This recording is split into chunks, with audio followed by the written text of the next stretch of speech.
देहरादून में छठा विश्व आपदा प्रबंधन सम्मेलन आज खत्म हो गया। इस सम्मेलन के आखिरी दिन केंद्रीय पृथ्वी विज्ञान मंत्री किरण रिजिजू और उत्तराखंड के गवर्नर गुरमीत सिंह शामिल हुए। इस सम्मेलन में अलग अलग देशों के कई बड़े वैज्ञानिकों ने हिस्सा लिया, जिसमें आपदा प्रबंधन पर चिंतन मंथन किया गया और आपदा की चुनौतियों से कैसे निपटा जाए इस पर भी विचार किया गया।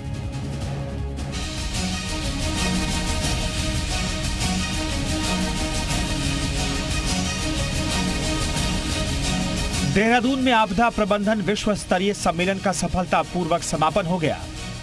4 दिन चले इस सम्मेलन में धरती पर हो रहे बड़े बड़े बदलावों पर गंभीर चर्चा हुई। छठे विश्व सम्मेलन का केंद्रीय विषय रहा कि कैसे जलवायु क्रियाशीलता और आपदा सम्मुख लचीलेपन को सुदृढ़ किया जाए, खासतौर पर पर्वतीय पारिस्थितिकी प्रणालियों और समुदायों को लेकर। कार्यक्रम के समापन में राज्यपाल गुरमीत सिंह, केंद्रीय भूविज्ञान मंत्री किरण रिजिजू, राज्यसभा सांसद नरेश बंसल, उत्तराखंड के आपदा प्रबंधन सचिव रंजीत सिन्हा, यूकोस्ट के महानिदेशक डॉक्टर दुर्गेश पंत मौजूद रहे। कार्यक्रम के संयोजक आनंद बाबू ने आपदा प्रबंधन पर अपने विचार रखे। छठी वर्ल्ड कांग्रेस डिजास्टर मैनेजमेंट में करीब 70 देशों से आए वरिष्ठ वैज्ञानिकों और विशेषज्ञों ने ग्राफिक एरा डीम्ड यूनिवर्सिटी में अपने अनुभवों को साझा किया। महासम्मेलन के समापन अवसर पर बतौर मुख्य अतिथि उत्तराखंड के राज्यपाल लेफ्टिनेंट जनरल गुरमीत सिंह ने अपने विचार रखे। उन्होंने महासम्मेलन को संबोधित करते हुए कहा कि विश्व पटल पर आपदा प्रबंधन और प्राकृतिक आपदाओं से जूझने और उनका सामना करने के लिए आयोजित किए गए इस महासम्मेलन से दुनिया के सभी देशों को लाभ होगा। राज्यपाल ने कहा कि इस मंथन से प्राप्त अमृत सभी देशों में जाएगा। इससे विभिन्न तरह की आपदाओं का सामना वे अधिक दक्षता के साथ कर सकेंगे। गवर्नर गुरमीत सिंह ने कहा, पूरी दुनिया में समय समय पर प्राकृतिक आपदाएं आती रहती हैं।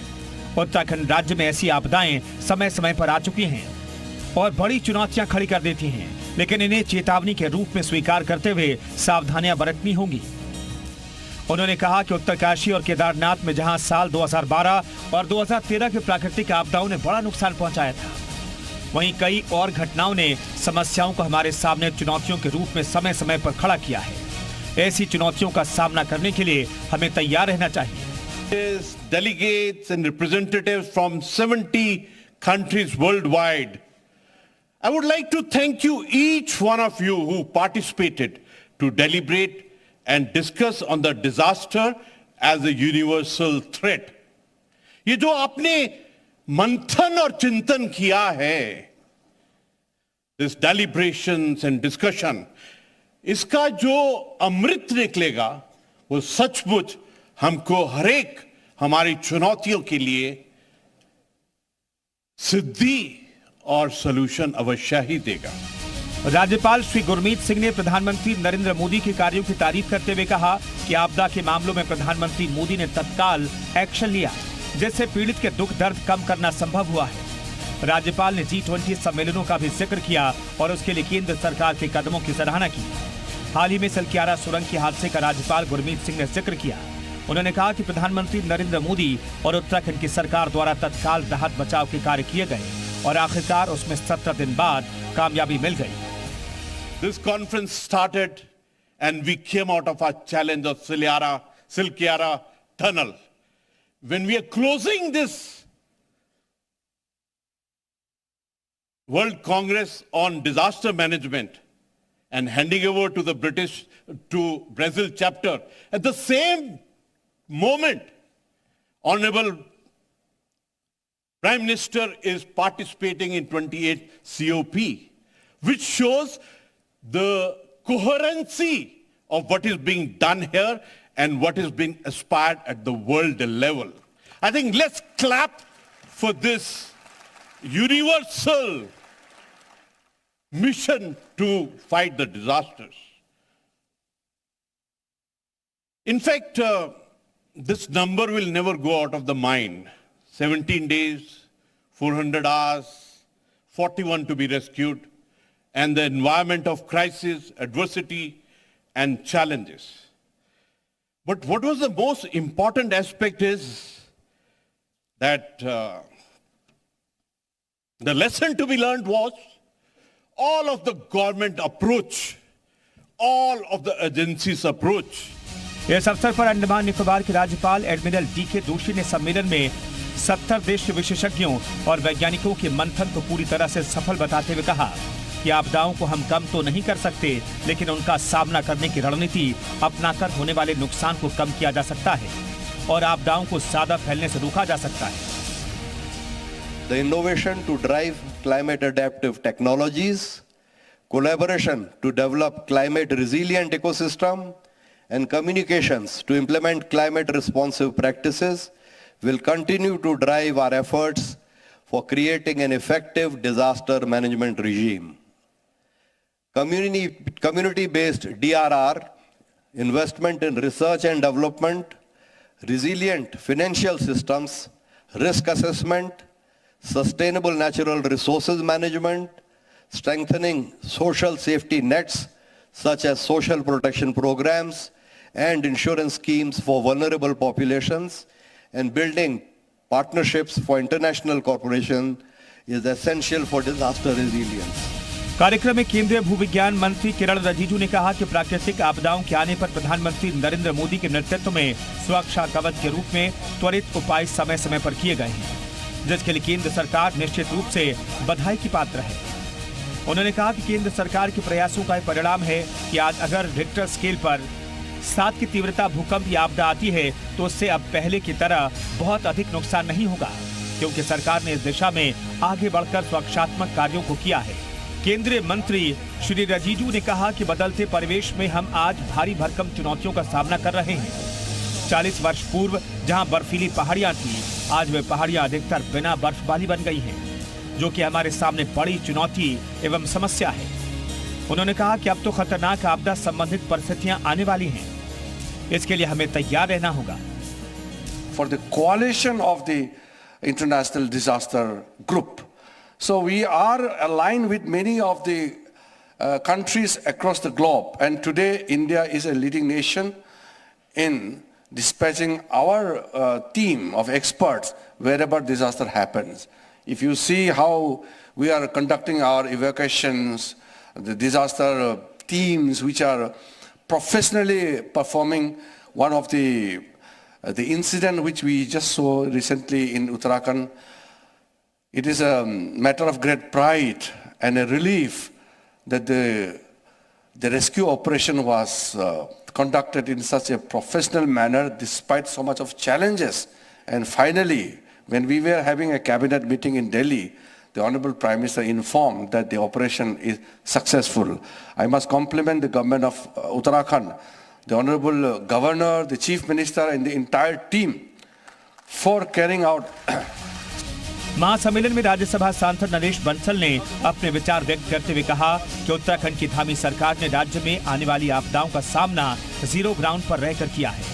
ये बहुत सराहनीय है। एक अद्भुत ऑपरेशन हुआ 18 दिन का था, जिसमें मजदूरों को जीवन और मृत्यु का संघर्ष, धैर्य की परीक्षा, सारी जो टेक्नोलॉजी उपलब्ध है उसका समन्वय और उसके साथ साथ आस्था का भी समन्वय, बाबा भोगनाथ की जिस प्रकार से सबने प्रार्थना की और उसका परिणाम सफल निकला,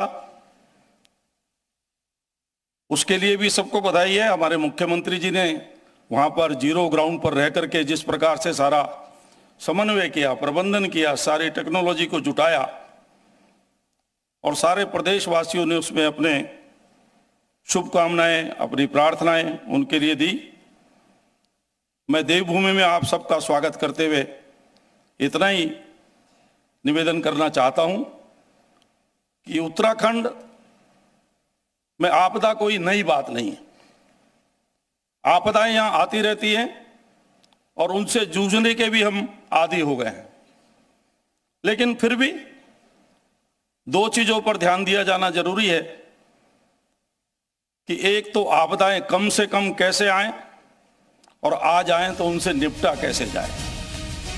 उत्तराखंड राज्य की आपदा प्रबंधन सचिव रंजीत सिन्हा, यूकोस के महानिदेशक डॉक्टर दुर्गेश पंत और कार्यक्रम के संयोजक आनंद बाबू ने भी इस अवसर पर अपने विचार व्यक्त किए। इससे पहले समारोह के चौथे दिन आज देश विदेश से आए वरिष्ठ वैज्ञानिकों एवं विशेषज्ञों ने विभिन्न आपदाओं पर गहरी चिंता व्यक्त की और जनता को जागरूक करके सहयोग देने पर विशेष बल दिया।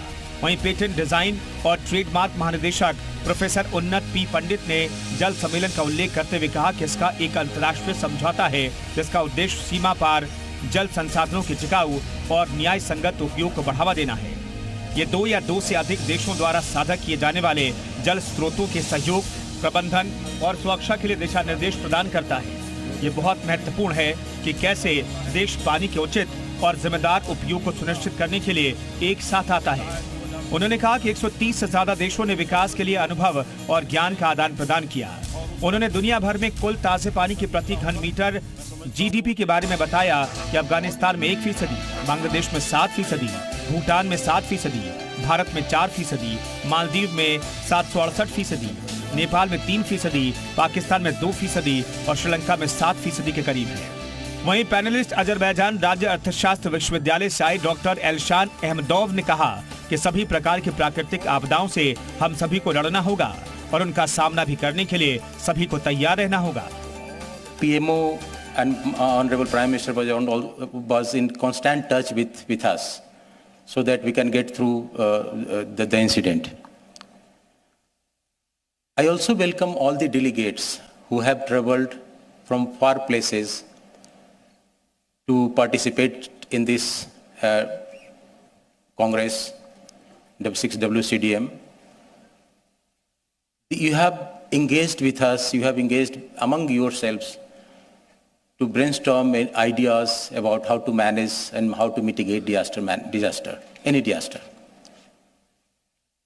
Sir, a lot of ideas have been floated, discussed, brainstormed, and their work is over now, our work now starts. It is our job to, decipher the idea, how an idea can fit into our system and get implemented. वहीं Japan की होकाकाइडो विश्वविद्यालय professor तालसुआ Ishikawa ने वर्षा प्रेरित ढलान विफलताओं और जलवायु परिवर्तन के तहत भविष्य के कार्यों के लिए जापानी प्रारंभिक चेतावनी प्रणाली के बारे में बताया।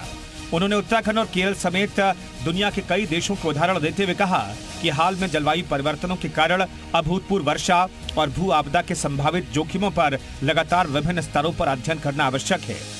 पृथ्वी संरचना के लिए पारंपरिक डिजाइन, निर्माण और रखरखाव पद्धति को उन्नत करें। इसके अलावा जल्द से जल्द एक ढांचा स्थापित करना आवश्यक है जिससे उद्योग, सरकार और शिक्षा जगत समेत पूरे समाज को जोड़ा जाए।